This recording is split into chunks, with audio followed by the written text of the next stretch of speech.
We didn't live together for seven years when we were dating, until we bought our house. We weren't going to be like moving our kids here and moving That's together awesome. until we like created a home. That's awesome. So many parents don't prioritize that. They prioritize, we want to be together, and don't prioritize what is best for the kids. So that's awesome to hear you guys say that. Yeah. Vic was always a big picture person. He'd be like, okay, even though right now sucks, this is what we are going towards. This is what we are going to have. We just have to get through these little spots to get there. It's awesome.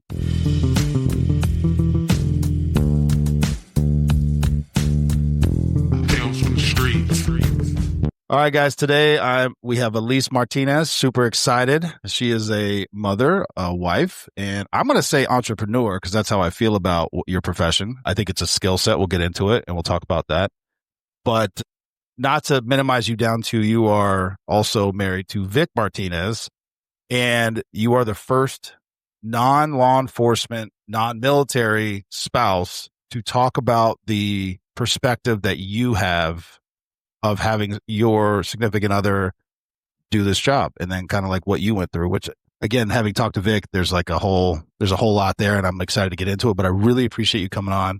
It seems to be a lot of spouses do not like talking about it. They don't want to. So I'm really thankful. Yes, well, thanks for having me. so. I'm excited to tell my side. Yeah, let's go. I think that's a good thing too, because I think we've struggled with getting wives on that aren't in the business necessarily because they feel like, oh, well, my story is not that big of a deal. I think it is so incredibly powerful and important to share what's that other side of the coin when that person goes out to do whatever it is that they're doing. What are you feeling? What are you going through? How are you maintaining and holding down the home front? And then how are you maintaining your career and yourself outside of that? Because that is such a important thing also. So thank you again. Yeah. No, for sure. Real quick before we get into it, the purpose behind this is like a lot of command staff and whatever, I don't know, recruiting. And when you graduate, they're like, hey, they're celebrating these individuals that graduated getting law enforcement. And they're like, but couldn't do it without the support system, the family, the wives, the spouses, the kids, they say all these things, but in reality, that's about it. And then you never hear that again.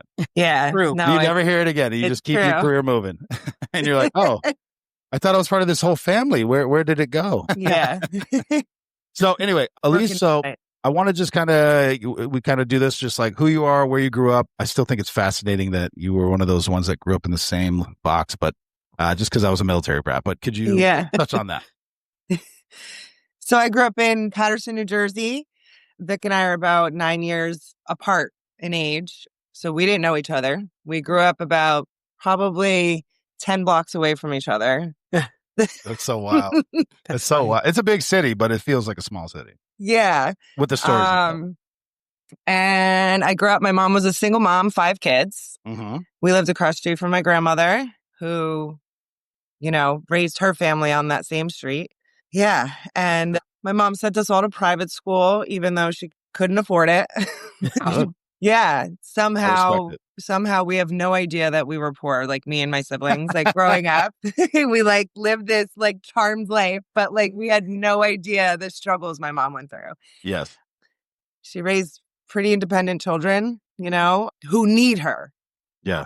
Let's put it that way. We're very independent, but we all somehow need our mom, Good. I mean, my mom now lives across the street from me. It's awesome. Bro, that is wild to me. But my parents are scattered all over the U.S. So yeah. It's My brother lives in Hawaii. We all just scattered. Cool. Yeah. Wild. That's wild. All right. Can you walk us through your education, career path? Just lead us up to where you met Vic, up to that point. Yeah, I mean, I graduated high school. I went to a county high school because the high school in our town was pretty dangerous. And that was the safer version of high school that my mom didn't have to pay for. There you go. I'm happy I went there, though. It was such a great experience. I went from a really small private school to this high school that had 1,000 kids. And it was kind of mind-boggling because there were 7 kids in my graduating 8th grade classroom, including my twin sister. So, whoa. Wait, yeah. Wait, you're a twin? I'm a twin. I Yeah. always think that's So we didn't even cool. touch on that. We didn't.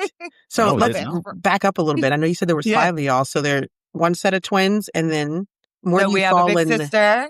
Okay. Yeah, we have a big sister. She lives in California. She is an interior designer. And then there's me and my twin, and she lives only 15 minutes from me. And she has like little kids now, where my kids are Oh, like grown, and she has all of hers are under 6. that's Oh, awesome. damn. Yeah. Respect. And then I Respect have a it. little sister who lives in the house we grew up in. Yeah. And then I have a brother who lives in California. I was That's what- just about that to was- that say brother there was, was no boys.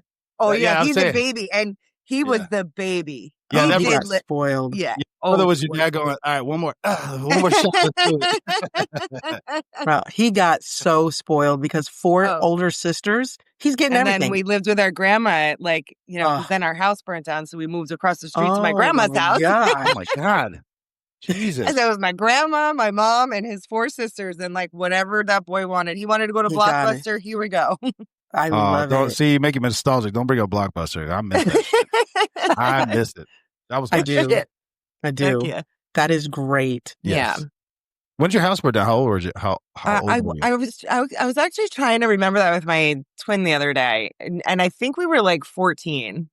Yeah, y'all just doing Wild. telekinesis. I got you. Yeah, we Gotcha. were down the shore and my great grandmother had dementia. We didn't know that was that at the time. Right. Yeah. And she calls my uncle and she's like looking. She's like, "Hey, Jim, how are you?"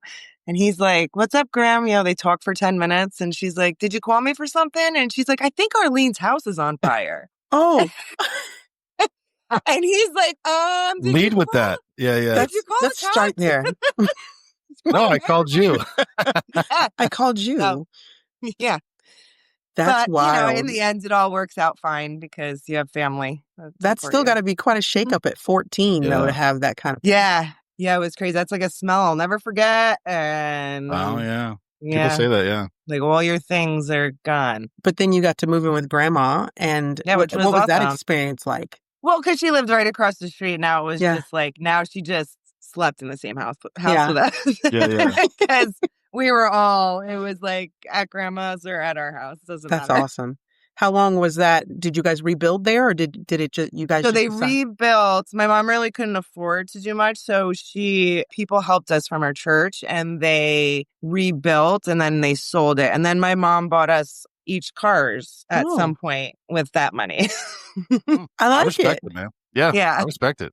Yeah. I think that's some of the things nowadays that we're so detached from our families that like when crisis hits, I don't have anywhere to turn. And that's such a beautiful thing to see, like even in crisis, how it could turn out to be something so beautiful. Yeah, that's definitely something. I don't know if it's because like my mom, her big thing was always making sure her kids were together. Yes. Yeah, I mean, don't get me wrong. We get in our fights. Of and we course don't you talk did. for here, this and that. But Yeah. Yeah.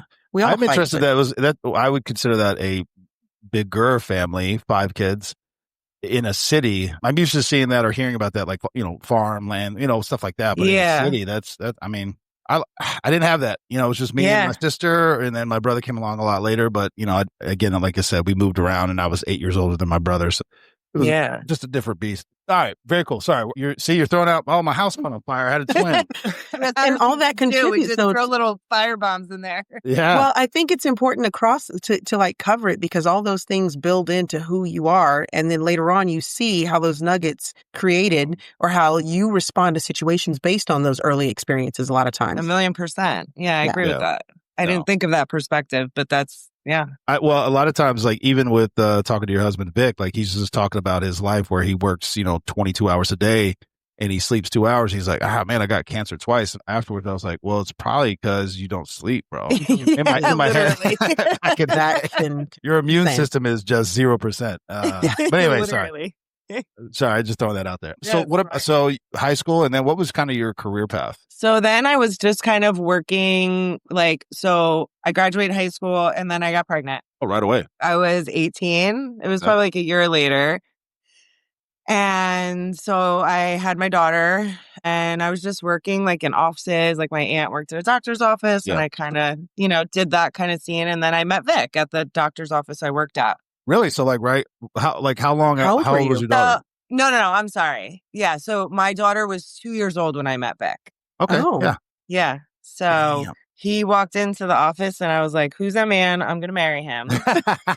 Was he in uniform? Yes or no? I just need to know these things. If you say yes, I'm going to No, laugh. Okay. he was All right. not All in right. All right. uniform. I was going to be He like, was yo, who shows up to the teaching. doctor's appointment in Yeah. uniform? Come on, bro. At that time, he was teaching at the academy and he wasn't even being seen by the doctor. He was coming with his friends. So they were just taking their lunch together. He'd God come damn to it. the office and I was like, okay. Yeah, I was about to bust his balls. He's doing a nice thing. Oh, That's so a good great. friend, bro. That's a So good he's friend. not there for an appointment. He's there with his friend just sitting in the waiting room? Yeah, Do and you then make every the time first move and then? yeah, he was just like talking to me or whatever, and we would talk and then like 2 months later I asked him on a date. I There we love go. it. I Come love on. it. She's like, I'm going to marry him, so I'm going to ask him on a Yeah. date because he's playing Yeah. around. Exactly, because he's not going to ask me. I just have to ask, because Vic's been on the show twice. Was he kind of like, was it a shy thing or he just wasn't trying to push that? Or I'm always interested because he's a super he always says, that thing like, oh, you were out of my league or whatever. But it was like, so interesting. He definitely isn't like assertive in that way. Yeah, that's what I mean. I find that very interesting. Yeah. Fucking tag And I am. If I want canine. something, I'm just going to go get it. Yeah. That's why you guys balance each other, see?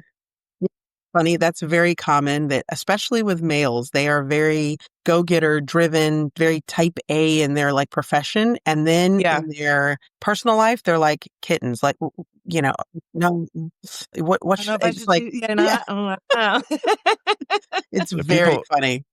I can only speak from my perspective. People laugh at me all the time because anytime I've met someone, I was like, oh my God, I think they're like, bro, I hate you so much. But I was always shocked that I was like, oh my, what? I just thought they were being nice. They're like, no, God dang it. No, she was flirting with you. Jeez, Louise. Oblivious, bro. I'm awful with that. Dude. Anyway, I just wanted to see that. Dude. All right. So how old were you when you met Vic? So I was 21 when I met Vic. He was 29. 2-year-old. And so we just like started dating. He had, a son.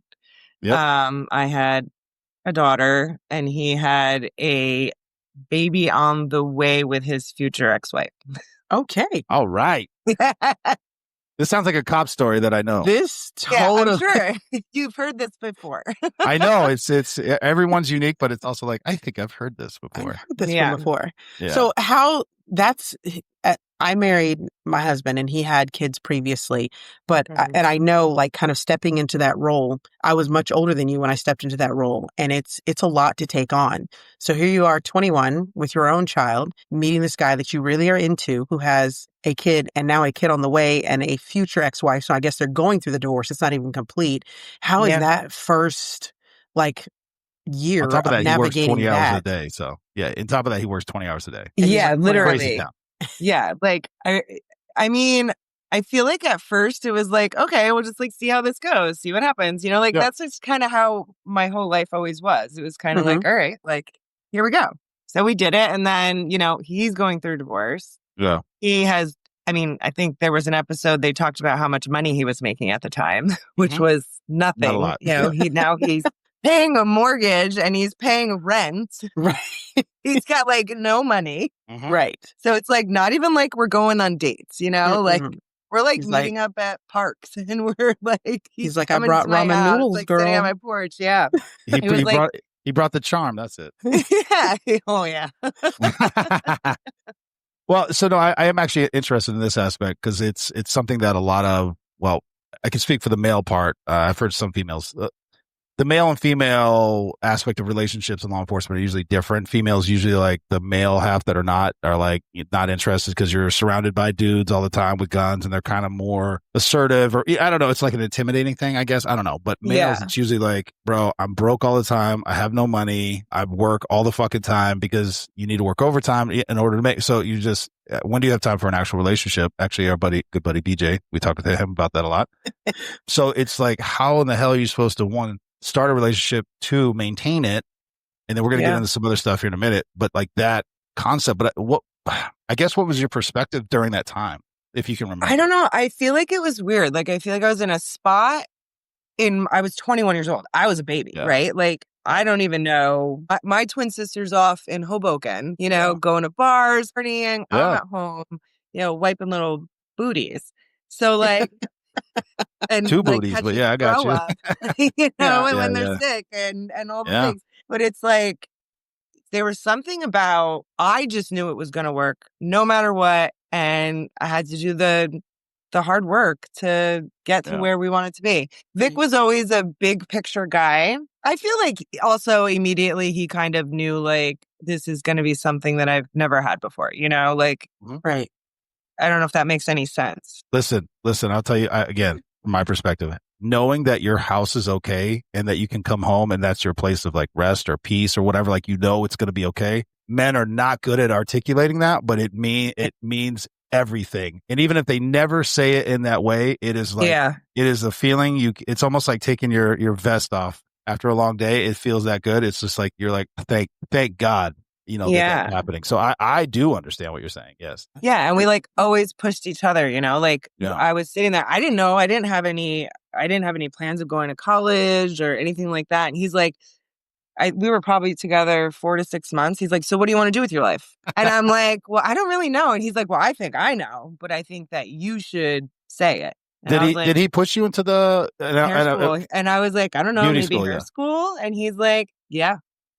He's like, go to school, check it out, you know? Can we talk about this? We're going to go pivot for a second, Mo. Because again, a good friend of mine, Dave Tarbox, he's a barber, and I've talked to a lot of barbers, and their skill sets in life. And I think like hair stuff, well, besides like construction and stuff, I'm just talking about, you know, hair, tattooing, piercing. I'm trying to think. I'm leaving one off and I can't remember. You can make money anywhere in the world. And my brother's wife does hair, and her specialty is Asian hair, and she's able to turn it blonde. I don't know. I don't know all the things I'm saying, but she makes a killing. And I'm like, in my head, I'm like, but it's a skill set, right? So that's why for me, it's like, you're an entrepreneur because you got to promote yourself. People got to trust you. Like, it's a whole business. It is.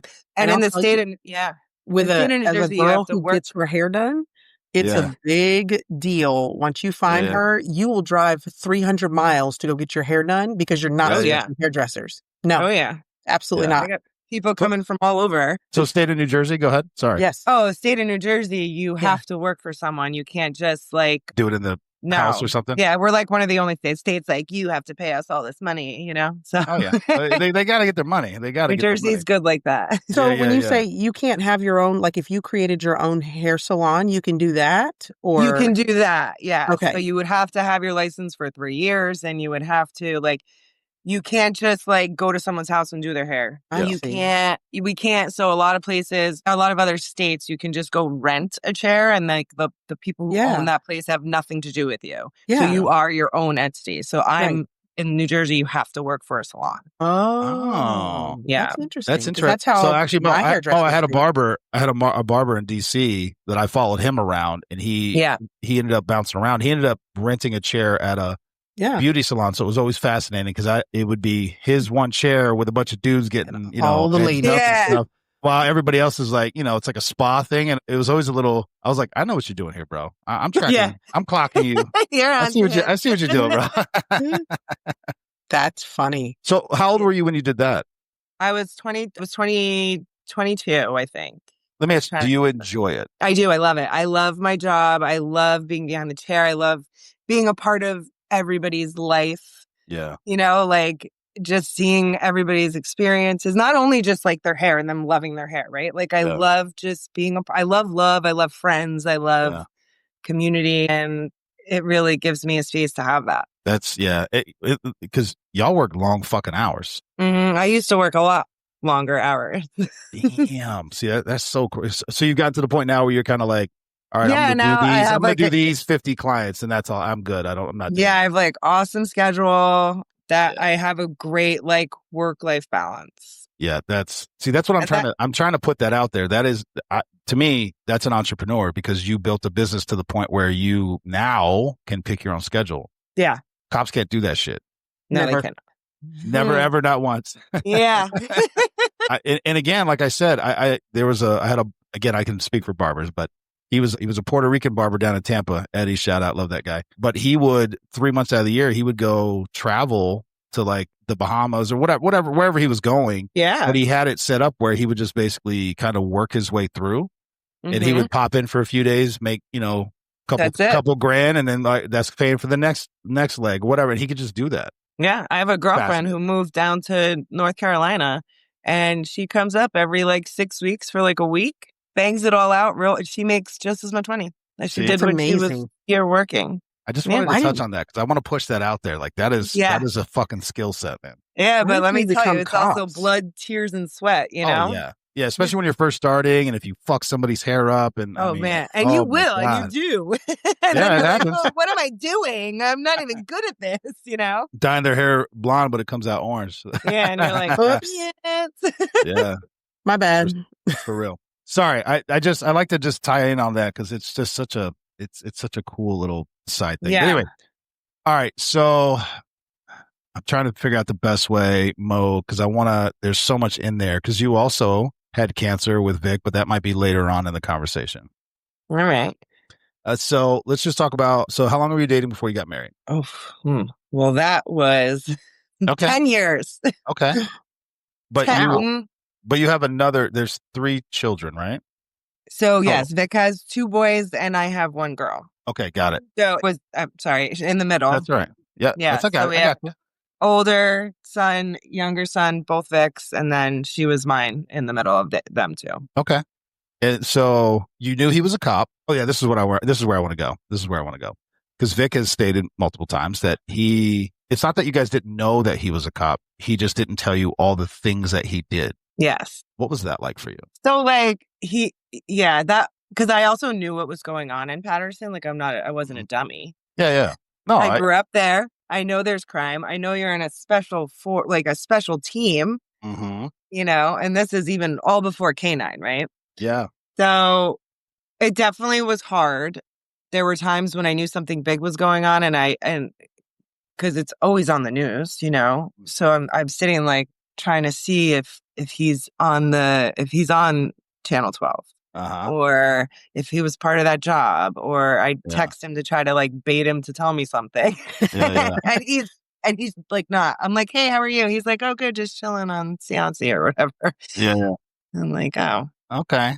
Good. So, question for that: I'm a law enforcement officer, you know, as well. So for me, I didn't have to ask as many questions. But as someone who wasn't in the business, did you like not knowing? Did that make you feel better? Or was it my imagination now is running wild because I don't know? And would it have made it better if you would have known more details, maybe? No, I feel like I'd rather not know. But when I do know is when my imagination went wild. Oh. And I would never be looking for it. It'd be someone text me and be like, oh, I saw what was going on. Is Vic on that job right now? And I'm like, oh, what's going on? I don't know. Right. You know? But you know what? When that nugget was dropped to you, would you have felt better if you could have called him and been like, hey, what's going on? Or yeah, but in that situation, I knew I couldn't call him. Right. Because he's working, yeah. Right. Yeah, because he's, number one, if I called him, he's not going to answer. Yeah. Right. Number 2, I don't want him to be distracted when he needs to be focused. Yeah. Right. I think also because I never like needed him, right? We didn't live together for 7 years when we were dating, you know, until we bought our house. Yeah. We weren't going to be like moving our kids here and moving together until we like created a home. Yeah. That's awesome. Many parents don't prioritize that. They prioritize, we want to be together, and don't prioritize what is best for the kids. So that's awesome to hear you guys say that. Yeah. Vic was always a big picture person. He'd be like, okay, even though right now sucks, you know, yeah. Right. This is what we are going towards. You know, This is what we are going to have. We just have to get through these little spots to get there. It's awesome. Yeah. So we were dating 10 years and we bought this house. And probably a week after we bought this house, he went to K9. We get a dog. So it's like never just like one thing, right? Yeah. we buy this house that doesn't fit our family, right? It's 2 bedrooms and we have 3 children. Yeah. Wow. I'm tracking what you're saying. How does that logistically work? Because as the mom, as the wife, as this is our realm. So how do you make that work? So what I did, I put curtains up on the windows and the boys were in the master because there was 2 of them. No. And our daughter was in the spare bedroom and Vic and I were in like a 3-season room that didn't have insulation for 3 years. Wow. I bet Vic loved it though, because it's nice and cold. Perfect. Oh, Vic loved it. I was like, I think we need like a heater. Well, hold on, I want to jump on. So Alyse, you remind me of my friends because I played football and they're always like, they want to know all the in and out or whatever. And I'm like, I don't know shit. I don't follow it. So here you are. You're like, yo, you're with Vic. He knows the deal. And you're like, I don't know what the fuck he's doing. Your friends must have been like, damn it. Come on. I need the inside scoop. Yeah, they're always like, you don't know anything, Alyse. You're like, nope. But also, let me just say, I'm going to chime in on that because I always waffled and did my best to balance it. And I screwed up a lot of times, but I would try to just at least because I got into law enforcement after my kids were already born. So they knew dad prior to law enforcement and then after. And so it's actually interesting that he was already in. So he was establishing his mindset in that, but I changed. I had a personality shift. And then also my schedule, all the other things, whatever. My kids now, they're 19 and 17. They'll remember stuff like, yeah, I remember, I don't know if they remember it or not, but my son's like 5 or 6. And he's like, I remember you came home and it was like 3 a.m. and you were covered in blood and you had to change your uniform because it was disgusting. And you were trying to be quiet, but we all woke up and you said, it's not mine. It's okay. Go back to bed. But he goes, nobody went back to bed for even a second. They're like, what is going on out there? Why is he covered in blood? Dad just showed up covered in blood, y'all. Yeah. And I would always try to tell the fun stories or it's hard. I'm not going to tell those on this thing because people get mad at me, but what I thought were fun and their faces would be like, I was like, oh man, I haven't even told you like the really bad ones. Well, that would be me when we would go to like, let's say someone was having a party and it was one of the cops and the wives or whatever. And like, cause Vic didn't talk about it with me, but his friends didn't censor themselves. And I'd be like, what did you do? Vic, you did that? Like, bro, you remember when you kicked that door in and those dudes and you slammed them on the ground and that dude kicked you and you had to, and you're like, what the fuck are you telling me? Like, I don't like this. No, I get you. What about who's jumping over fences and getting caught? I love it. Well, let me ask you this, because you were home while Vic was working and you had the kids. What do the kids think? What were the questions or the thoughts from the kids that you can recall? Let's have a broad scope. Honestly, it was just, there really wasn't any. I really feel like they were like, all right, I think we were all proud of him for being a Paterson police officer. Yep. Our family has pride in that. Yeah, as you should. Yeah. And we're surrounded by people that have pride. So I feel like the kids we never really let them think they needed to worry, and that was like something we did our whole relationship with the kids. Yeah, my kids just told all their friends I killed bad guys. Yeah. I was like, I'm okay with that. Yeah, that's fine. Tell them that. No, we always just say he's just hanging in the car with the dogs. He's just hanging out. Yeah. Was there ever a point though? I mean, because, kids grow up, they get around, even with us trying to shelter them as much as we can. They talk to their friends. Oh my gosh, your dad's a cop. Has he ever done this? Fill in the blank. Was there ever a time where you had to say and just reassure them almost a little bit? There were a few jobs that he had to leave quick and basically he just said goodbye and left. That his youngest specifically was very worried. He wanted to wait up for him. And I was like, no, we're just going to go to bed. He's going to be fine. Even if he would I was getting texts from my mom or something, I'd be like, oh, he just texted me. He's fine. He's in the office, Mm-hmm. I see. Because they don't need to worry about that. No. Yeah. Whether they worry or not, the same thing's going to happen. There's going to be the same outcome. Yeah. Oh, and they knew they knew the difference in uniform if he left in blue or black. So they knew what he was leaving for. If he was just leaving regular job, he's in his blues. Yeah. But then if he got called out, it was in his blacks. Yeah. So, yeah. See, kids know that stuff. Kids know that. It's scary because it's the vest is 3 times the size. Yeah. There are, our accountant, whenever Vic has to go to the accountant, he was always in one of his outfits. He's like, oh, Vic's filing cabinet, because he's got, he's all the things. Yeah, he's like a samurai. I got it. Yeah, he's got that's funny. I like that. Let me. Just popped in my head, so I apologize. But Did you guys ever talk about gun safety with the kids? Well, you and the kids, because I remember having to do that with mine, but Yeah. everyone deals with it differently. Yeah, like they knew, I guess, I don't know. Like, I don't think that was ever a conversation that I think had to be mine. That had to be Vic's. Like, I was always like, don't touch guns, you know? Yeah. I've never in my 41 years have never used a gun. I've never even held one. Vic keeps telling me I have to. Absolutely. I know, but he hasn't brought me, so you'll love it. There was one thing, like our kids were never allowed in our bedroom. Wow, okay. I mean, the guns are obviously in a safe, but no matter, like, they weren't even allowed past our door. Okay. And they followed that. Even if our door was open, they would like knock on the door and like put their head like, hey, like they didn't come in our bedroom. It's awesome. See, Mo, this is why it's different. It is different. You carried a gun. See what I mean? It's just different. It's a different mindset. Yeah, right? It's very different. We had the conversation. I was like, hey, you think we can take our kid over to our friend's house so that we can let him shoot and see how it feels? Because on the other hand, I not only was I a deputy, but I also was a firearms instructor. So I taught how to shoot and like, I loved it. So I'm like, I want to get him exposed. So then that way, when he's over at his dumb friend's house, he's like, oh no, I don't need to see your buddy's gun. Yeah, I'm good. You're like, my moms are better. Yes, my moms are better. Probably are. Yeah. Alyse, Mo's son has two parents that they go running around doing stalking and learn how to clear the house, and like, and they don't let them win, so they'll ping them up. No, life don't let you win. I'm not gonna just let you get lit up, bro. That's it. No, bop, bop, bop. Mom, you better luck next time. I love it. Yes. Yeah, that's right. Oh my God, I love this. All right, so were you with Vic during his first cancer diagnosis? I know you guys had cancer at the same time. So let's talk about that real quick. So you were with him on the first one. Yeah. So the first one, what year was that? 2019. Yeah. So we were already married. Yeah.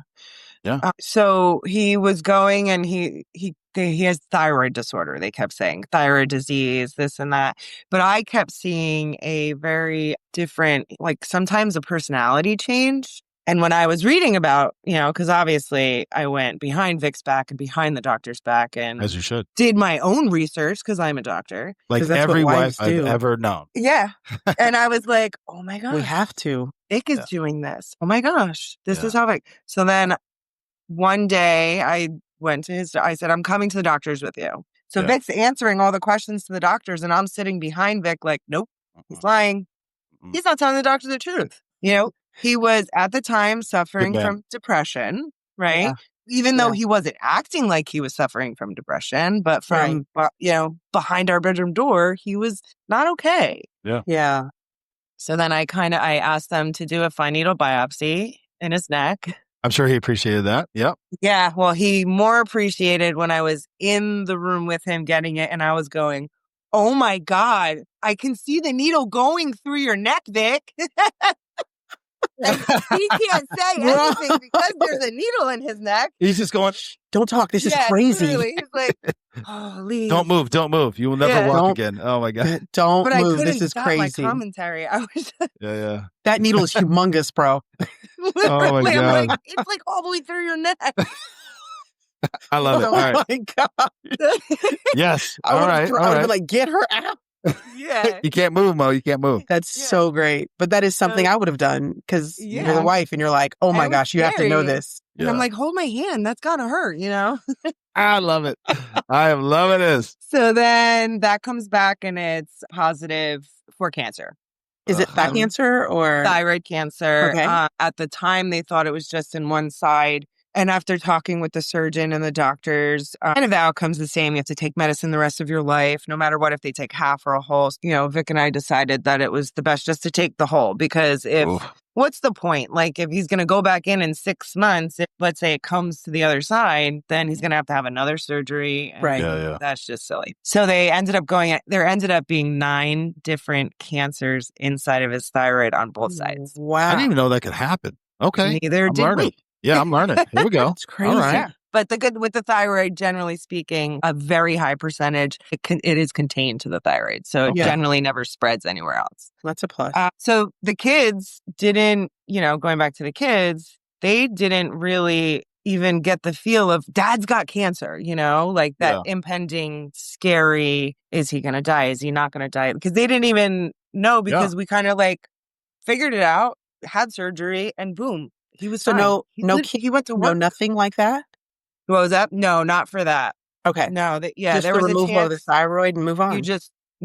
Sometimes you have to do like radioactive iodine therapy for a few days, but no, he was just done and no more cancer and it's gone. That's wild. Yeah, and then you just have to take medicine the rest of your life. Yeah. Vic had as many cancers in his thyroid as he had jobs at the time. I got you. I'm trying. Yeah. It's probably from one from each job. yeah, exactly. Each one caused a certain one. Yeah, I don't know if you've ever been inside the Paterson Police Department, but that's crazy. Yeah, don't drink the fountain. From the water fountain. Well, so he didn't really have a lot of downtime. Is that what you're saying? He just kind of had the surgery afterwards. Yeah. Oh yeah, he was like up and out. I don't even remember how long it was, but I think he was able to stay out for a pretty long time. But he was like, "No, I'm going back to work."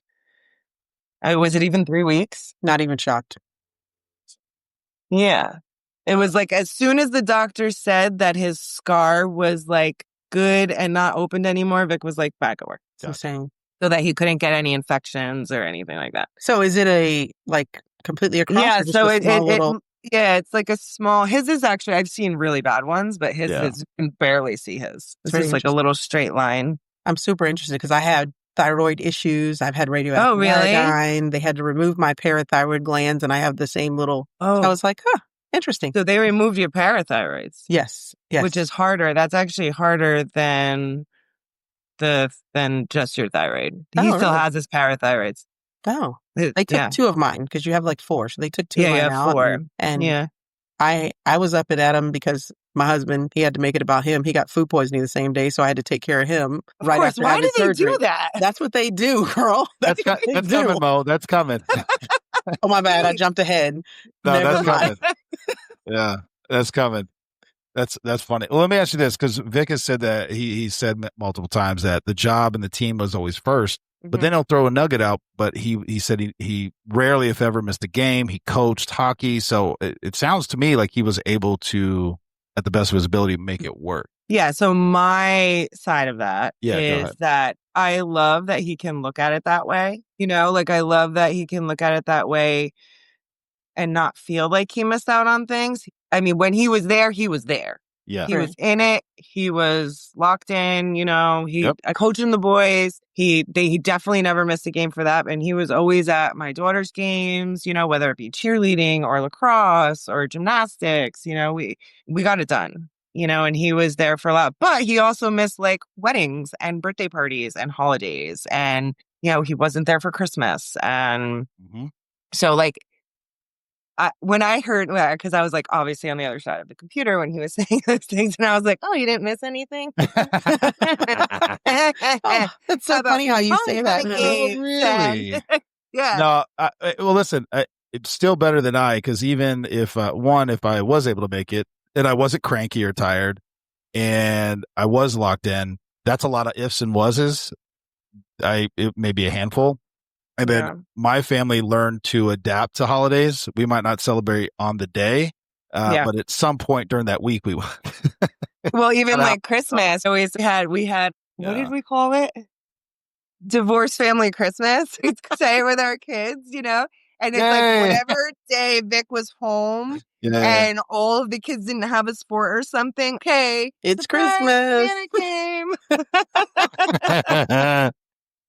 Oh my God. And we would make it work. Like we would call cousins and be like, all right, we're going to bring the kids out to eat. Can you go in the attic and pull all the presents down? And that is great. They're like Alyse. It's December 3rd. Why? This is all we got. This is what we got. At like 3:00 because, Vic's working midnights. Yeah. I know. That's crazy. But again, this is the piece that like people, like you said, you're on the other side of the screen saying, okay, those are parts that you didn't miss, but here are some parts that you did, and that's such a unique perspective, Yeah. But I can appreciate that he can sit with that, and his perspective was, I made it and I was there, Yeah. And he was there a lot of the time, but there were things, how many weddings I went to without him, Thank rough, God I have a man. twin sister. She was like, yes, we're going to another wedding. Going to a wedding. Yeah. And it was like Plus great one, for us. yes. I'm in. So everyone knows twinners. That is great. But I get, especially like weddings are a big deal for the wives because it is like a very elaborate date night. It's a big deal. Yeah. And you're celebrating, and generally speaking, your friends are there. Yes. And, it's a great time. And it's love, and you're just like, by the time you leave, you're like, baby, I love you. I'd marry you all over again. And then you're like, I'm with my twin. I love you too, honey. Yeah. Well, if you ever saw me and my twin together, we're like obsessed with each other. So love it. We're each other's like, hype girl. I'm like, girl, you're perfect. She's like, no, you're perfect. I love it. I love it because you're getting away with the self. Girl, you look so good right now. Yeah. So do you. Yeah. Oh, it's all the time. And it's ridiculous. I'm sure both of our husbands hate that. They married twins. That was their fault. They knew you were a twin. That's on them. They knew exactly what they were getting into. Matter of fact, yeah, absolutely. See, I just mess with my brother. Because he's 8 years younger. So I just tell him he's the shorter, less attractive version. He gets so mad. Yeah. That's great. Oh my God. So we get through, Vic goes through his treatment, which is very short term, and then he goes right back to work. How long after that do you get the diagnosis of cancer? Yeah. Well, then the big C hits, COVID. So it was he had surgery 2019. It wasn't earlier than that. I thought it was before our wedding. COVID hits. Our kids are home. Vic is now working extra, right? Right. I'm not working. 13. Right. They're shutting everything down, right? Right. At least he made it to your wedding, so that's good. I've heard stories, by the way. I have heard stories. I'm sure. Yeah. So then, when did I get to? I'm really bad with dates and stuff like that. I really rely on Vic's mental calendar for that stuff. 2022. 2021. I got diagnosed. Yeah, they said they think you have this. Yeah, so I pulled a muscle, and I couldn't breathe. I pulled a muscle. I had gotten this tattoo, and the position I was in made me pull a muscle. So I could not breathe the next day. It was so painful. Crazy. My sister has a rare heart disease, and she at 38 got pacemaker and defibrillator put in. Oh my God. So now I'm throwing out nuggets. Yeah, and she's in California. So this is I'm your having older sister, not your twin. It's my older sister, yeah. Okay. So I'm saying, I have this pain, blah, blah, blah. So now she's in a panic. Please just go to the hospital, Alyse. I know you think it's this. Just, can we go make sure you're not having cardiac arrest? Yeah. Oh, geez. Okay. I'm going to go get it checked out, whatever. So I go, and Vic is here. He's playing guitar with his friend. And he's like, oh, I'll come with you. And I was like, dude, it's a pulled muscle. I'm only going to make Jessica happy. Yeah. And it was during COVID. So even if he came, they wouldn't let him in. Yeah, he's got to sit in the car. Yeah. So I go, and I'm like, what? They're just going to give me an x-ray, say, yeah, it's a pulled muscle. Have a nice day. So I go, and it's hours. And I'm like, fuck. What is taking so long? And all of a sudden, 3 doctors come out. That's not good. They're like, so yes, you have a pulled muscle. But why did it take 3 of y'all to tell me that? Yeah. We think you have something called Langerhans cell histiocytosis. Oh, Jesus. English, sir. Yeah. Yeah. Exactly. And I was like, okay. I don't know what crayons. this is. They're like, you have to go to specialists. They gave me someone to call. And I go to that doctor.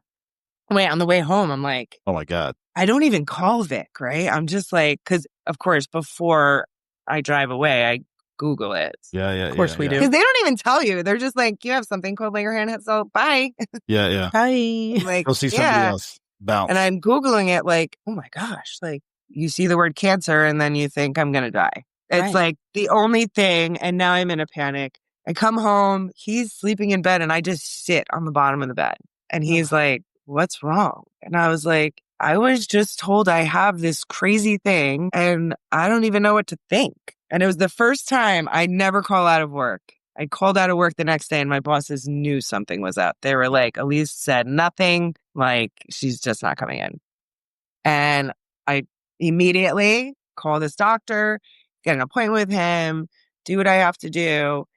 And they So he wasn't a specialist of what I had, which I didn't like really know at the time, because you have to do all your own advocating. That's through the crazy whole too. thing, Yep. which is insane. That's a whole nother topic, but yes, It's I understand what crazy. you- Because even the fact that the hospital can say, you need this specialist and they are at this hospital, like I had to figure it out on my own. Yeah. So he puts me on a treatment plan of steroids, which is like a really high dose of prednisone for a long period of time. Yeah.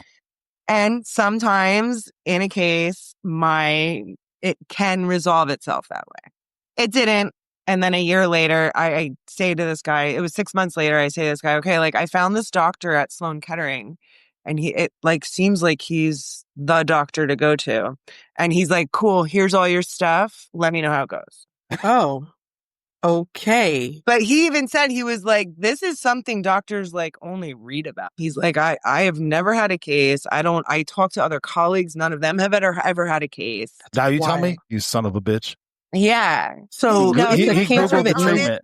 He He was Googled the very treatment. honest from the beginning, but like from my research, there's only like 7 doctors across the country that like specialize in this. Yeah. So you got an incredibly rare cancer. Yeah. That's wild. And like mainly kids get it. Oh. Yeah. That's wild. Okay. It's all right. very all wild. right. So like when I ask my now oncologist, I say like, when did I get this? He said, these cells could have been doing weird things when you were 5. But you didn't, you didn't know. And it just was never active.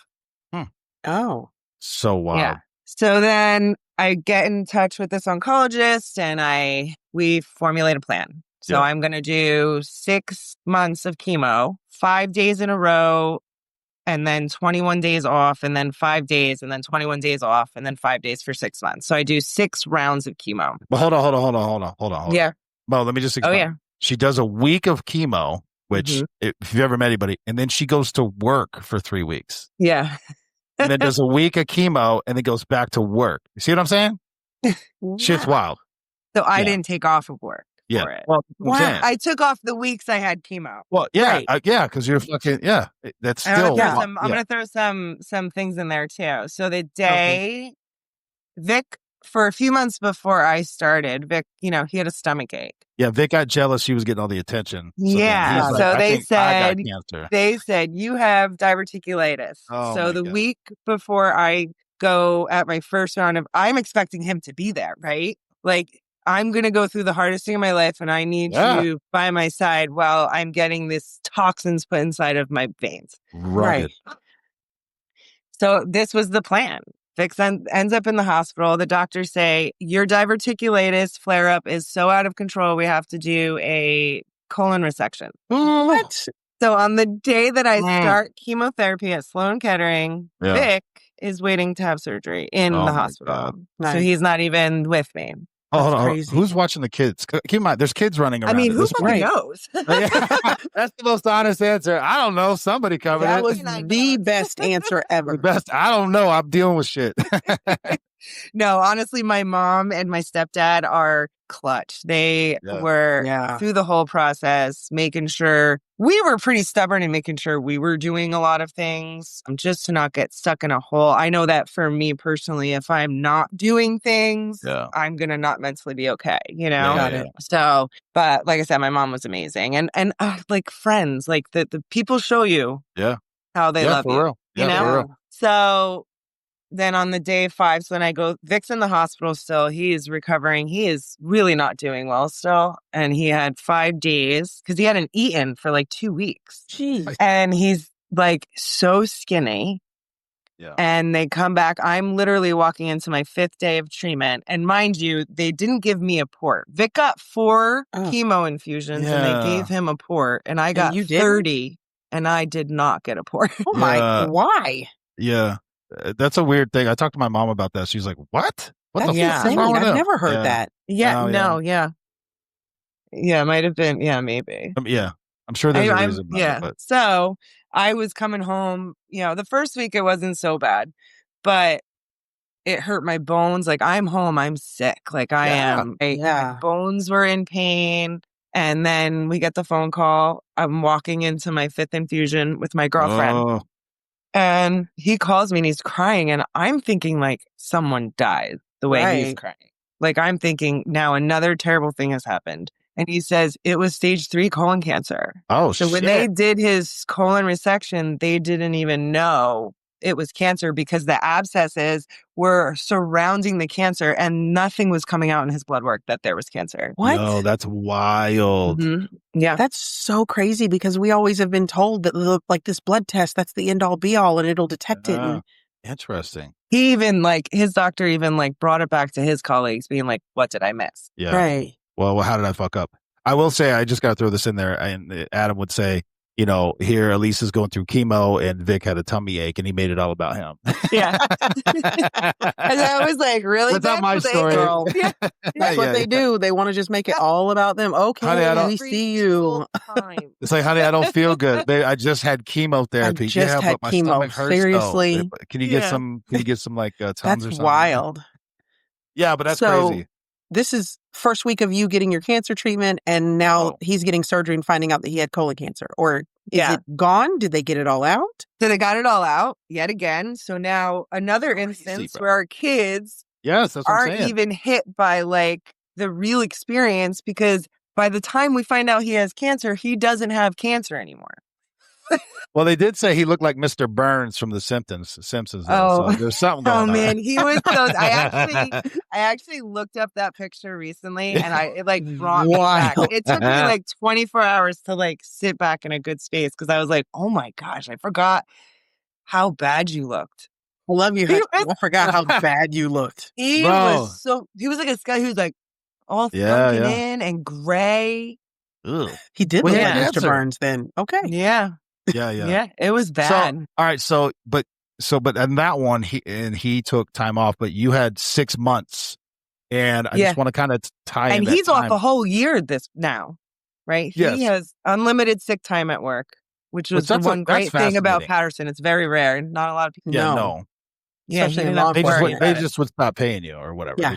You have to, or you'd have to get people to donate time. But no, that is time. a good I have thing. a girlfriend who's going through that too. Yeah.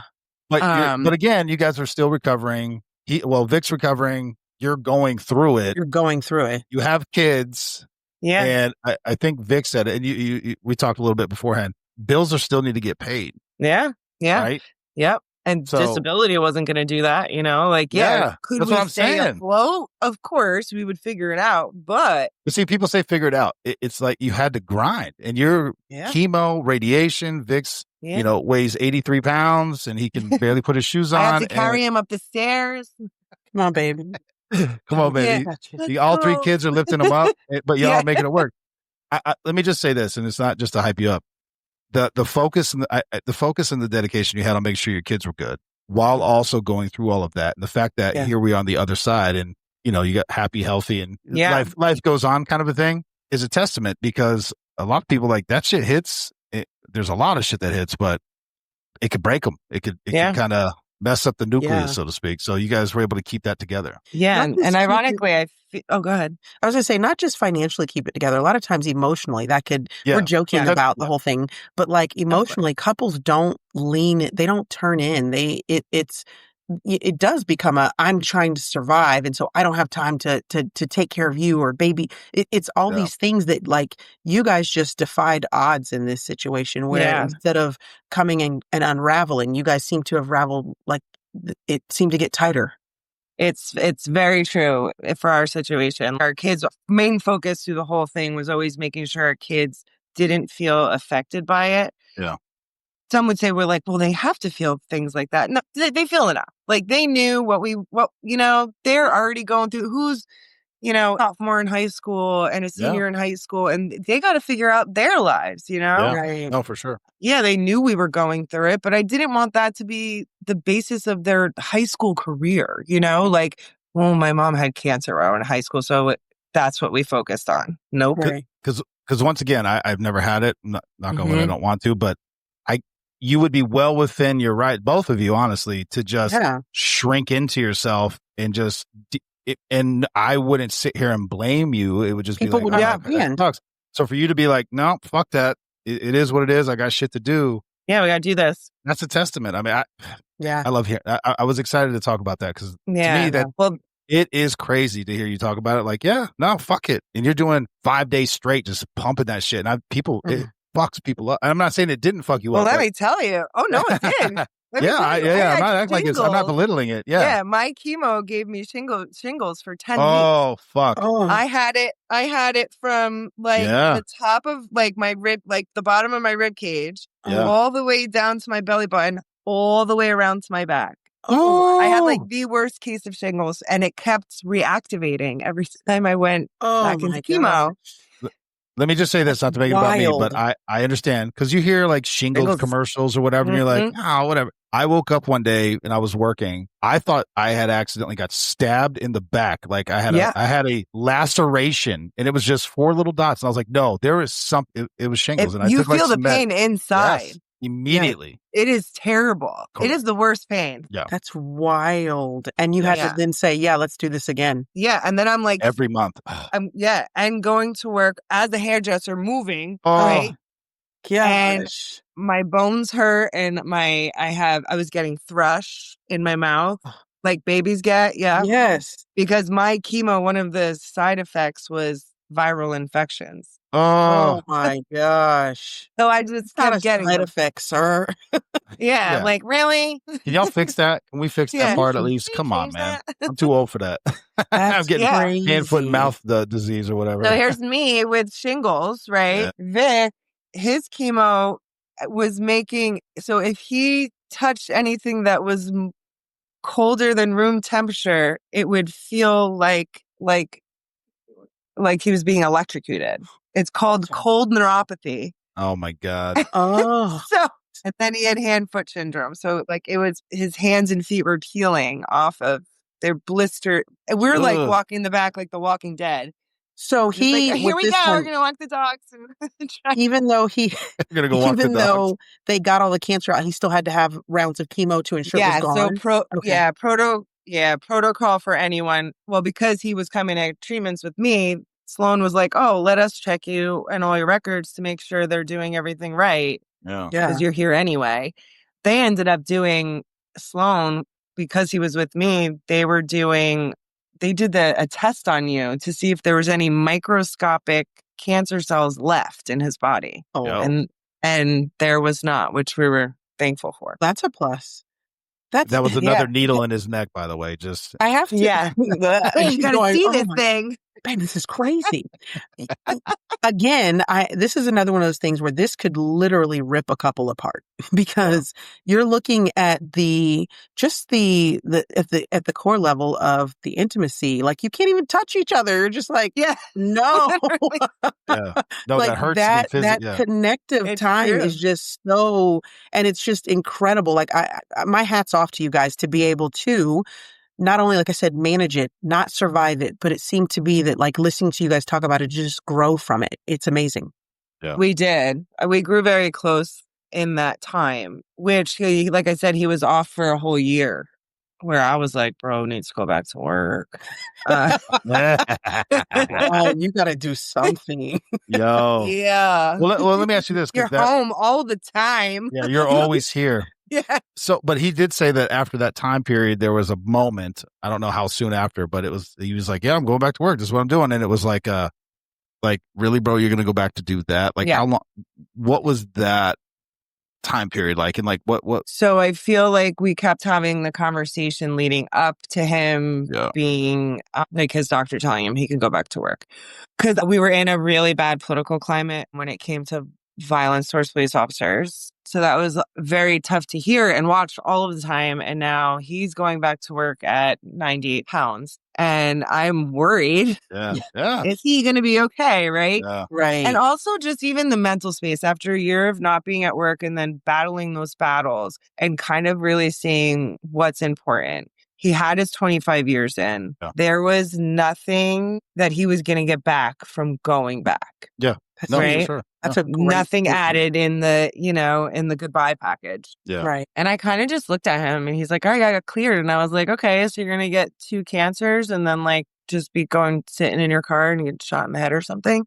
And I flat out said it like that, and he was like, oh, damn. Oh, and he says I was crying, but I remember not. I feel like I wasn't crying, but maybe he was crying. He was probably crying. Maybe he was crying. So skinny. Yeah. He didn't even know he was crying, but he was crying. Yeah.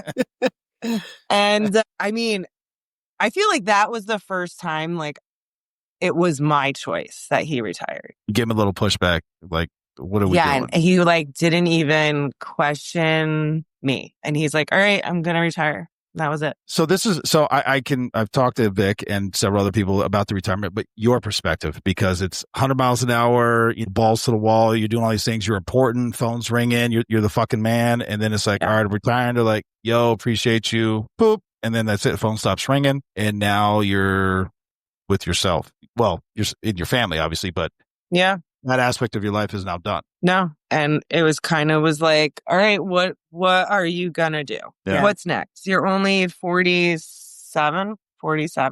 Like, you can't be done because I'm still working. So you bet your ass you're still you got to go. You ain't walking around here. Doing nothing while I'm working. Yeah. So he decided, did you decide then that you were going to finish your bachelor's? Yeah, you weren't working on it yet, though, when you started Wayne.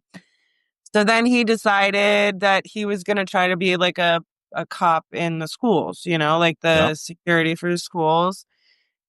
And I thought that was going to be a little light for him. They're babysitting a bunch of teenagers, which he already didn't like at home. Not that he didn't like it, right? But I got what you're saying. Like, yeah. I'm like, that's going to be a lot. And they're not even yours. You can't even yell at them, right? You can't honest. be like, you're stupid, get out of here. Yeah. You have to be politically correct. You have to say, listen, Mo's doing that with fourth graders, so yeah. Yeah. I can't. Yeah, you want to fight them. They're such on dummies. The playground. Rage. Yeah. No, I'm tracking. So how long was it until he found what he's doing now? So then he did that for 2.5 years. The school thing? He did the school thing for 2.5 years because then he decided to go back to school and get his... Vic and I have different views on college. Mm-hmm. We have different views on a few things, I would say. But that's good. He wanted to go back. And I was like, go college and do it. I'm super interested. What is the differing views on college? My personal opinion is like, I don't think it's important. I think they just want your money. Like the amount of money that these colleges cost, like unless you're going to be a doctor or, a lawyer, even a lawyer, like I know people that could probably fight. Yeah, exactly. The justice system. But it's like, it's just a waste of money. Like all these young kids are going and they're spending $200,000, $300,000 on college. And they're literally coming out and they can't get jobs. Yep. Yeah. So once again, you have a skill set. Yeah. And we did talk about this, Vic and Adam, but Mo, we've talked about it. When you get out of law enforcement, you're like, oh man, the government's paid all this time and energy and training and years. Nobody cares. And all this shit. And you're like, all right, cool. I'm going to go. I'm going to apply anywhere and I'm going to get a job. They're like, nah. Nah. We'll pay you like $14 an hour. Yeah. Like, hold on, bro.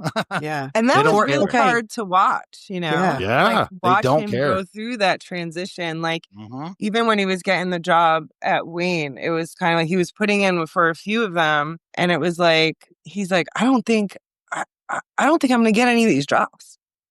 Yeah. And just to see like my confident, like ERT officer, canine handler. Your husband's a bad motherfucker. 100%. Like I know what he's doing, and I'm like, dude, that's fucking crazy. Yeah, but I hear you. Yes. So I'm on the other side thinking, like, how would they not want you? Right.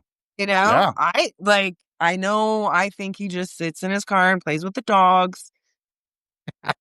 But sometimes. I do know you went to a training a lot of times. Yeah. I know you did something. You got some certificates. His team, they trained 7 times a month. Like, most of their schedule was training. Which is awesome. Yeah. Like, so then he decides, so he finishes his master's and he decides to start his master's. So he finished his bachelor's, he decides to do his master's. Now I'm kind of like, this school thing's it's getting old, Well, I said you need You're to like, go to I work, can teach you how to cut hair, bro. Like, what are we doing? I'm going to teach you how to cut hair. Joke. he kept saying, "Oh, I'm gonna come and work at, my salon." And I was like, "No, you are not." Like, no. He's like, I can do it. I don't know that He's like, he "No, has you the can't." right temperament for a salon, but definitely a barbershop. Yeah, no, I could see him. If he started yeah. younger, I could see him. So funny. Fuck yeah. It's not an old man's job. No, it's not. No, not at all. Not at all. So, and then he's starting to apply for these corporate jobs. And I just see like him losing like his confidence because he's getting, he's sending out these applications to these high paying jobs. And it's like, he's like, these have to be rigged. Like, I don't know how I'm not getting this job. Yeah. And I'm like, yes, I know. Oh, no. I've been there, done that, seen that. And I'm like, what in the fuck is going on? I've done this.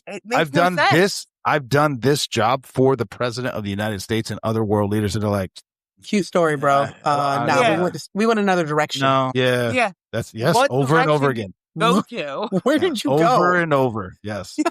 It's wild. I don't have an answer. This isn't an answer. All that pain.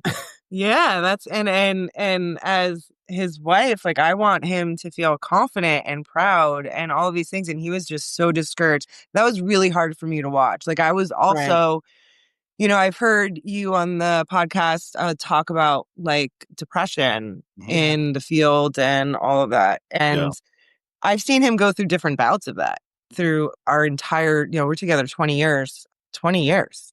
Yeah. And I was really nervous that this should be like the best time of your life. You're retired, these jobs aren't really that important. Like, but you have to keep moving and doing things and, because you can't just sit home and not do anything. But I also want him to have pride in his job like he did at Paterson, Yeah. Because I will say, like, he was proud. He could have left and made twice as much in a richer town, and he didn't. You know what? I like that you said that because that's something that is getting lost in the shuffle. That sense of you are protecting and serving your community, and now for you two, it really was your community. So that is one aspect. But the idea that that you always need to be moving and bouncing around in different agencies, which I'm here to say that's what I did, but I don't have a place where I said I was born and raised here. I don't have that. I'm not making an excuse, but Mo, and you correct me, jump in if you want, but that concept it's not as strong in, I don't know, the dozen or so agencies that I've ever worked with or worked for. Right. Really? I will definitely say. No, they don't think that way. No, and it's even less now. First of all, I think with just the proximity of us being in Florida is very transient anyways because we have so many people that kind of move down here that you don't have that sense of this is where I grew up and the pride that comes along with it. I did grow up in the area where I patrolled, but not a lot of our officers were like that. Nowadays, it's even less like that because now we're getting people that come in and go, oh yeah, I'm going to be a cop for about 5 or 6 years. Then I think I'm going to go back to being an accountant. Wait, what? Like there is no, they don't look at this like this is a retirement job. It's just, I want to try it out. It's always something I wanted to do. And I figured I'd try it. And then my 5-year plan is after that, I'm going to take it and go be an accountant. Okay. Well, I don't want an accountant, protecting my streets. Yeah. And that's really what's happening. Yeah. Well, and I can speak for myself. I was like, I got into as a deputy and I was super pumped and excited, but then my brain, I immediately was like, I want to go Fed because I'm like, oh, they're bigger, they're the best or whatever. So anyway, I did all the things I'm sitting here saying. And then you get into the federal system, you're like, these motherfuckers ain't cops, bro. Like this is not what's going on. Now, I will say ATF, DEA, certain aspects of FBI, they do still do cop work. For the vast majority, though, it is not at all the same. Yeah. No. Pushing memos around. Anyway. And that's discouraging, too. Well, I have to say, which too, is why you kept moving your ladder. Wanting to go. Yeah. I have to say, though, it's very interesting when you said, like, as his wife, watching him kind of whittle down at that point when it's supposed to be the happiest times of his life. And I think for me, being we've talked about it before, but with the Hope Line and working on the crisis line for law enforcement and first responders, we often get calls from the spouses, from the ones that are watching it happen because the individual that it's going through, either one, doesn't see the severity of it, or two, just isn't going to be the one to call. So it's so interesting that, like you said, I'm watching this happen and I'm thinking, oh no, this is the one, even though he might have gotten depressed and had little bouts of things in the past, that this is the one that's like, it felt bigger, it sounded like to me. Yeah. Yeah. Mm.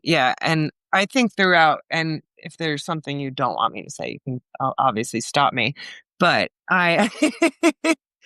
but throughout his whole career, I feel like there were times where he was going through something that he didn't even know he was going through because he was so dialed in, like, you know, whether they were doing like a big robot training that week or if there was a big job that they had to go to and then they had to debrief and then what he feels that could have been changed. But I'm like, wait, bro, like, you're not okay right now. We need to separate it, you know? But it was always work. Work was always first.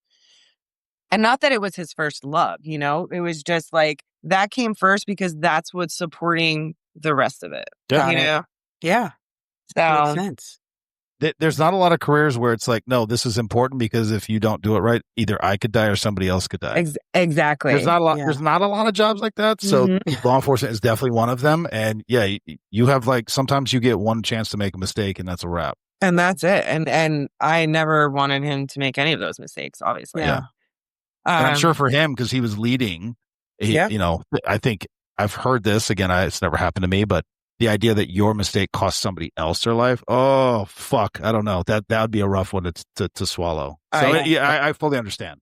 Yeah. You know, so it was like throughout his whole career, there's all of those moments. And then you go into retirement and it was like, oh, so all those things that were in his head are not in his head anymore because now he doesn't have a team. He doesn't have it. Yeah. He's so used to having this team, this group text that was constantly going, whether it was 2:00 in the morning, because now these guys are on platoon A and platoon B and who's working days and who's working nights, but that text is still going on. Right. And that text was not silenced. Right. Well, because he always something more important. He always had to hear it. Right. So it was like, it could be a call out or it could be somebody just talking about a bathroom incident. So exactly. Listen, that is 100% true. Listen, men hit 13 and then they just learn how to control their immaturity. That's about it. But other than that, it's the same. Do you? Do that. We try. That's what I'm saying. It comes out. I feel like y'all don't try as hard as you think. Yeah. My point. Exactly. So let me do this. I just had a quick question. And then we'll get to it. Yes. So you're watching him try to get these jobs. And once he did find what he wanted, was there a sense of relief for you? Yeah, there was. But then also now I'm stressed again because it's now in New York City. You know, and Vic, you know, he did 9/11 cleanup and he did all the things. And now he's going to be going into the city. And number one, he doesn't like to be around people he doesn't know. And he's going to be taking a train. Right. Oh, that sounds really good. Yeah. No big deal. So, but thus far, it's been pretty good. He started that probably in June. What?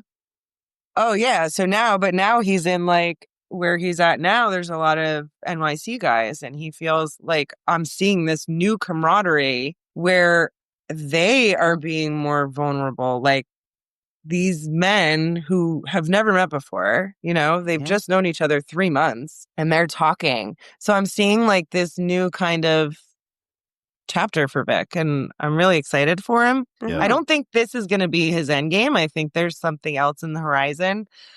Yeah, I know one of them. Yeah. What we're doing right now. He just doesn't know yet. He just doesn't know yet. Well, let me say this because we talked to Detective Lee Whittick, retired. Stromboli, which Mo, you got to laugh though, because they're like, he's the biggest dude. He's like a McGilla gorilla. And like, they had to like throw the tape measure around him. I'm like, damn, bro, how big are you? He's like 6'2", 250. And I was like, oh, bet. Aren't you like 6'5" or something? I'm 6'5", 300. He's like, God damn. I'm like, I mean, you know, it's that's why I'm like, bro, what are you talking about? But what I will say, tie into that, actually, it ties into my next question, and then we got to get to wrapping it up, but respectful of your time. I find myself, because when I was with the Secret Service, I would always end up floating towards people who were cops or military. We would just kind of, I don't know, it was almost like the last 2 Cheerios in a bowl of cereal. We would just find each other. And like, we had that nexus. Is it like that for spouses when you meet? Oh yeah, my husband was a cop. Like, is there camaraderie? I don't know how it works. So In my own personal experience, yes, I have I'm very good friends with one of his old teammates' wives, but Vic he tried very hard to keep me away from them. From the wives or from the No, team? from just even the team, police officers. Like Actually, I respect that. I get it. And not that he didn't trust his team, because very much he trusted his team, but he doesn't trust police officers. Yeah, let me just throw that out there. I will bust a door down. That man will take a bullet for me. Nah, Playboy, you ain't coming around my wife. Yeah. So there was a small crew, where like, yeah. Like, and he's like, no, but also I don't only think it's because of that. I think the bigger thing goes back to what we were talking about earlier. Yeah. I didn't know the stories. Yeah. Right. And they openly talked about the stories. And I think he was just trying to protect me from knowing. So I'm that guy, the friend that openly talks about it, because I'll be around and I'll start being like, bro, you remember when? He goes, bro, stop. Yeah. No, I don't. Well, because when I don't I'm tell at them home, that. I was like, yeah. Because I need to stay focused on what I'm doing. We have 3 kids at home. They're all living essentially with us full time, and I had to keep my cool here. And if I knew, I'm an Italian girl from Paterson. I probably am not going to keep my cool. Yeah. Yeah. No, yeah. And that's it. It sounds to me, though, that was the balance that you guys created in your homes, and it worked really, really well for you guys. And I would say that maybe it doesn't work for everybody. Maybe that's not the balance, but I think it's really good that it seems very early on that you guys realized what each other needed. He knew that he needed to shield you and kind of keep you in that bubble.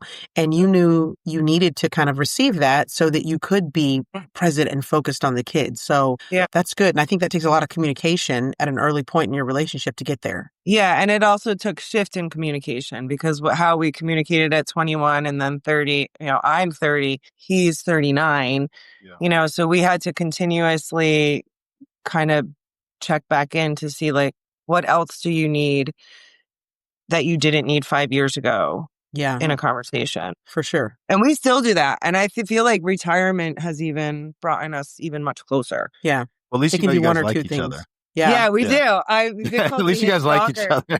Vic calls me a stalker. And I was like, hey, you want to hang out? Maybe. There's a shift in retirement, big time. People don't realize, because besides the fact that the person that changed and that whole like drop off that happens when you leave law enforcement, but then that person's there all the time. And you're like, what do you... This is, and especially like for me, when my husband retired, I was like, okay, I have a rhythm in the house at how I do things. Yeah. Now he wants to come in and be like, do you know that your spices are, first of all, get out of my kitchen. That's the first thing. Yeah, seriously. None of your business. Listen, don't be talking about Papi Chulo Frank like that, bro. Frank is balling. He is baller. I love him, but he almost got buried in his first year of retirement. I have 5 acres. Also, I was like, I'll rent a backhoe. Trying to help me with that, because I have my flow. Like, I have my flow. Thank you. Why are you changing it? Yeah. Like Vic would come home and I'd be painting the deck, right? Right. Now, Vic would never paint the deck. He would never paint the deck. Yeah. But here I am, like, I do those things. And sometimes I find, like, when he's home, I'm like, I can't do my crazy thing right now. Like, I can't go outside and paint the deck because Vic is home. Because you're here. Yeah. Vic, don't you need to go like do something? Yeah. Luckily, he has many hobbies, between guitar and golfing and perfect. He left that out. We're bringing that up tomorrow, Vic, just so he knows. He's a great guitar likes player. to leave these things out. Oh my God. All right, Alyse, I want to This was awesome. Thank you so much. Anything you want to leave with? Anything? No, I just think always, being aware of your partner and what they need, especially in the law enforcement. I think it's really important. This was well said. Mo, this was everything I was hoping it was going to be. Yes. Oh, that's awesome. Anything from you, Mo? Thank you, Alyse, for being vulnerable and sharing a lot about y'all's relationship. I appreciate that. Awesome. Thank you. Awesome. Don't go anywhere. Good luck, guys. I won't. Thank you.